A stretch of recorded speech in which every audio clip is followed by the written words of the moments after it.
8वीं कक्षा की हिंदी सुलभ भारती। दूसरी इकाई में पाठ 2 है, 2 लघु कथाएं। तो लघु कथा यानी लघु यानी छोटी, तो इस पाठ में 2 छोटी छोटी कहानियां दी गई। इस कहानी के लेखक हैं हरि जोशी जी। तो पहली कहानी है नींव। लेखक ने इस कहानी के माध्यम से हमें यह बताने का प्रयत्न किया है कि बुरे काम का अंजाम जो है वो क्या होता है। हमारा बुरा व्यवहार जो है वो हमें बर्बाद करके रख देता है। तो इंसान को कभी गलत काम नहीं करने चाहिए, ईमानदारी से हमें अपना काम करना चाहिए। तो आइए देखते हैं पाठ के माध्यम से हमें क्या बताने की कोशिश की गई है। बहुमंजिला इमारत की दीवार नींव से उठ रही थी। ठेकेदार नया था। भयभीत सा वह 1 तगारी सीमेंट और 5 तगारी रेत मसाले से ईंटों की जुड़ाई करवा रहा था। तगारी यानी घमेला। अगले दिन अधिकारी महोदय आए। उन्होंने काम के प्रति घोर असंतोष व्यक्त किया।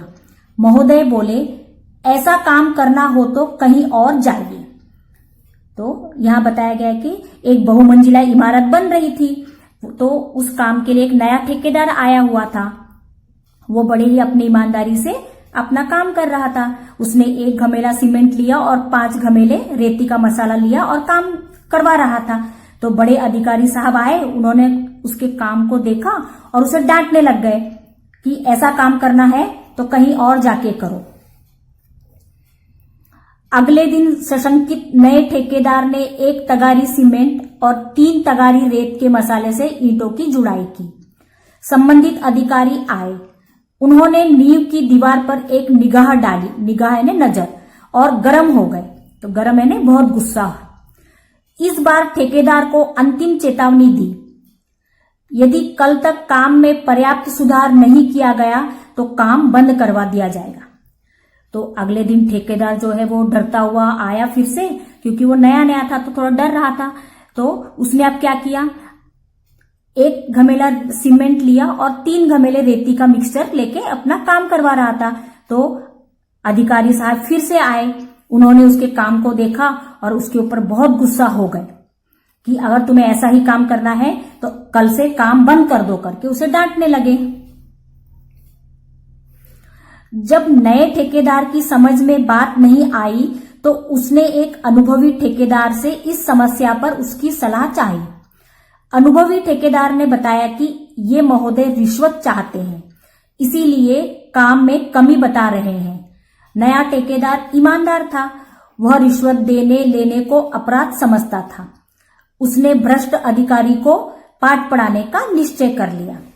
तो नया ठेकेदार बड़ा परेशान कि मैं तो इतने अच्छे से अपना काम कर रहा हूं, क्यों अधिकारी साहब मुझे रोज रोज डांट रहे हैं। तो उसने इस बारे में एक अनुभवी ठेकेदार से बातचीत की। तो अनुभवी ठेकेदार ने बताया कि ये अधिकारी जो है वो रिश्वतखोर है, वो तुमसे पैसा चाहता है, इसीलिए तुम्हें वो बेवजह रोज रोज डांट रहा है। तो अब नए ठेकेदार की समझ में बात आ गई कि क्यों ये बेवजह मुझे डांट रहा है। पर नया ठेकेदार जो है वो बहुत ईमानदार था, वह रिश्वत लेने और देने को अपराध समझता था। तो उसने मन में निश्चय किया कि इस अधिकारी को मैं जो है सबक सिखाऊंगा। अगले दिन अधिकारी महोदय निरीक्षण करने आए। ठेकेदार ने उन्हें रुपयों से भरा लिफाफा पकड़ा दिया। अधिकारी प्रसन्न होकर जैसे ही जाने लगे वैसे ही एकाएक वहां उच्च अधिकारी आ गए। अधिकारी महोदय रिश्वत लेते हुए रंगे हाथों पकड़े गए। तो ठेकेदार ने एक चाल चली।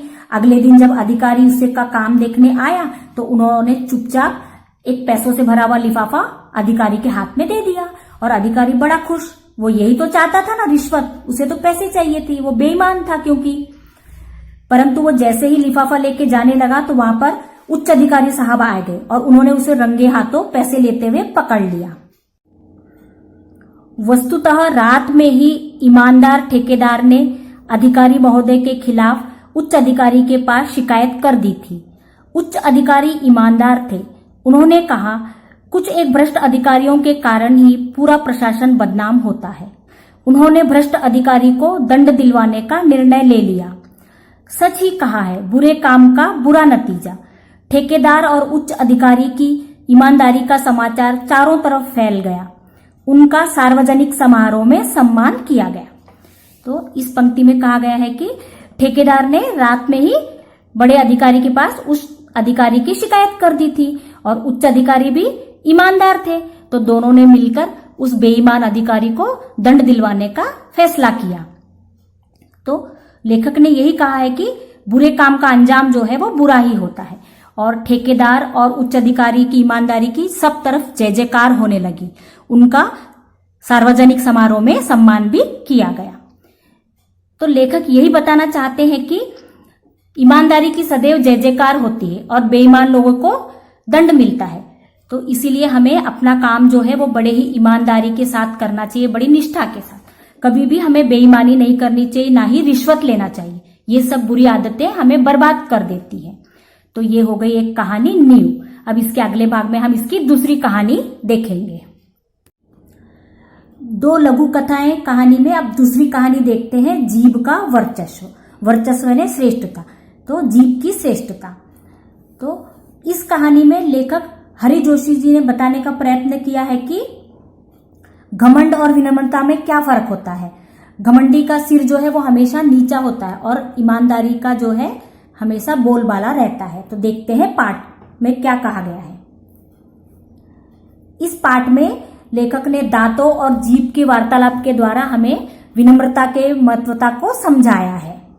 तो जीभ और दांतों में क्या बातें हो रही है देखते हैं। पंक्तिबद्ध और एकजुट रहने के कारण दांत बहुत दुस्साहसी हो गए थे। एक दिन वे गर्व में चूर होकर जिह्वा से बोले। गर्व यानी घमंड और जिह्वा यानी जीभ। हम 32 घनिष्ठ मित्र हैं, एक से एक मजबूत। तू ठहरी अकेली, चाहे तो तुझे बाहर ही न निकलने दे। जिह्वा ने पहली बार ऐसा कलुषित विचार सुना था। वह हंसकर बोली, ऊपर से एकदम सफेद और स्वच्छ हो, पर मन से बड़े कपटी हो। तो यहाँ पर दांत और जीभ के बीच में वार्तालाप हो रहा है। तो दांत जो है वो बड़े घमंड से और कड़े होने से वो जीभ को कह रहे हैं कि हम तो 32 मित्र हैं, एक से एक घनिष्ठ मित्र हैं, हम लाइन से खड़े हुए, मजबूती से खड़े हैं, और तू ठहरी छोटी सी जीभ, तेरा क्या मोल, हम चाहें तो तुझे बाहर भी ना निकलने दे। परंतु जीभ ने ऐसे कटु वचन पहली बार सुने थे। उसने हंसकर बोला, तुम तो ऊपर से बहुत ही सफेद और स्वच्छ दिखते हो, पर मन से तुम लोग बड़े ही दुष्ट हो। ऊपर से स्वच्छ और अंदर से काले घोषित करने वाली जीभ वाचालता छोड़, वाचालता यानी बातें बनाने में माहिर, अपनी औकात में रह, हम तुझे चबा सकते हैं। यह मत भूल कि तू हमारी कृपा पर ही राज कर रही है। दांतों ने किटकिटाकर कहा। जीभ ने नम्रता बनाए रखी, किंतु उत्तर दिया, दूसरों को चबा जाने की ललक रखने वाले बहुत जल्दी टूटते भी हैं, सामने वाले तो और जल्दी गिर जाते हैं। तुम लोग अवसरवादी हो, मनुष्य का साथ तभी तक देते हो जब तक वह जवान रहता है, वृद्धावस्था में उसे असहाय छोड़कर चल देते हो। वृद्धावस्था यानी बुढ़ापा, असहाय यानी बेसहारा। तो इन पंक्ति में कहा गया है कि दांत जीभ को कह रहे हैं कि बातें बनाना छोड़, हमें ऊपर से स्वच्छ कहती है और अंदर से काले कहती है, तू अपनी औकात में रह, हम तुझे कच्चा चबा जाएंगे। और दांत कहते हैं कि तू ये मत बोल कि तू हमारे बीच असुरक्षित है, तू अकेली है, हम चाहे तो तुझे खा सकते हैं। परंतु जीभ ने अपनी नम्रता नहीं छोड़ी। वह मुस्कुराते हुए जवाब दिया, दूसरों को बर्बाद करने की सोचने वाले खुद बर्बाद हो जाते हैं और सामने के दांत तो और जल्दी टूट जाते हैं। वो दांत से कहती है, तुम लोग तो बड़े मतलबी हो, किसी भी इंसान का साथ तुम तब तक देते हो जब वो जवान रहते हैं, और जब वो बेचारे बूढ़े हो जाते हैं तो तुम उन्हें छोड़कर चल देते हो। तो कहने का मतलब ये है कि हमारे दांत जो है, हम जब तक जवान रहते हैं तब तक मजबूत रहते हैं, और जैसे जैसे बूढ़ा होता है इंसान, उसके दांत भी टूटने लगते हैं, सब एक एक करके टूट जाते हैं। तो कहां से वे दांत साथ देंगे। परंतु जीभ सदैव हमारा साथ देती, वो हमारे मुंह के अंदर ही रहती, वो कभी नहीं झड़ती। शक्तिशाली दांत भी आखिर अपनी हार क्यों मानने लगे। बोले, हमारी जड़ें बहुत गहरी हैं, हमारे कड़े और नुकीलेपन के कारण बड़े बड़े हमसे थर्राते हैं। तो दांत भी कहाँ हार मानने वाले थे, उन्होंने चिढ़कर कहा हमारी जो जड़ें हैं वो बहुत मजबूत और गहरे हैं, हम कभी नहीं टूट सकते। हमारे कड़े और नुकीले दांत बड़े बड़े लोगों को डरा देते हैं। जिह्वा ने विवेकपूर्ण उत्तर दिया, तुम्हारे नुकीले या कड़ेपन का कार्यक्षेत्र मुंह के भीतर तक ही सीमित है। विनम्रता से कहती हूं कि मुझ में पूरी दुनिया को प्रभावित करने और झुकाने की क्षमता है। तो जीभ भी बड़ी विवेक थी, बड़ी चालाक थी। तो जीभ ने बड़े ही विनम्रता से उत्तर दिया, तुम्हारे जो ये नुकीले दांत और कड़ेपन है, सिर्फ तुम अपना दुस्साहस जो है वो मुंह के अंदर ही दिखा सकते हो, तुम बाहर कुछ नहीं कर सकते हो। पर मुझ में इतनी विनम्रता है, मुझ में इतनी ताकत है कि मैं अपने बोलचाल से पूरी दुनिया को अपने वश में कर सकती हूँ। यानी वो इतनी विनम्र है। जीभ की विनम्रता जो है वो बातों से दुनिया को अपने अधीन कर सकती है। दांतों ने पुनः धमकी दी, हम सब मिलकर तुझे घेरे खड़े हैं, कब तक हमसे बचेगी। जीभ ने दांतों के घमंड को चूर करते हुए चेतावनी दी, डॉक्टर को बुलाऊं? दंत चिकित्सक एक एक को बाहर कर देगा, मुझे तो छुएगा भी नहीं और तुम सब बाहर दिखाई दोगे। घमंडी दांत अब निरुत्तर थे। उन्हें कविता की यह पंक्ति याद आ गई, किसी को पसंद नहीं सकती बयान में, तभी तो दी नहीं हड्डी जबान में। घमंडी दांतों ने आखिर जीभ का लोहा मान लिया। तो इस पंक्ति में बड़े ही सुंदर ढंग से बताया गया कि दांतों ने जीभ को धमकी दी, हम सब मिलकर तुझे घेरे खड़े हैं, हम इतने सारे मजबूती से खड़े हैं तुझे घेर कर, फिर भी तू हमें डरा रही है, हमारे घमंड को चूर करना चाहती है। तो जीभ ने बड़ी ही विनम्रता से मुस्कुराते हुए कहा, मैं डॉक्टर को बुलाऊं? दंत चिकित्सक आएगा और तुम्हें उखाड़कर एक एक करके बाहर फेंक देगा और मुझे तो छुएगा भी नहीं, मैं तो वहीं की वहीं रहूंगी। तो इस प्रकार उसने जवाब दिया। तो घमंडी दांत अब जो है निरुत्तर हो गए, उनसे कोई उत्तर देते नहीं बना। अब उन्हें यह कविता याद आने लगी, यानी किसी को भी सख्ती पसंद नहीं होता है, विनम्रता सभी को पसंद आती है। तो दांतों ने भी अपनी गलती मान ली।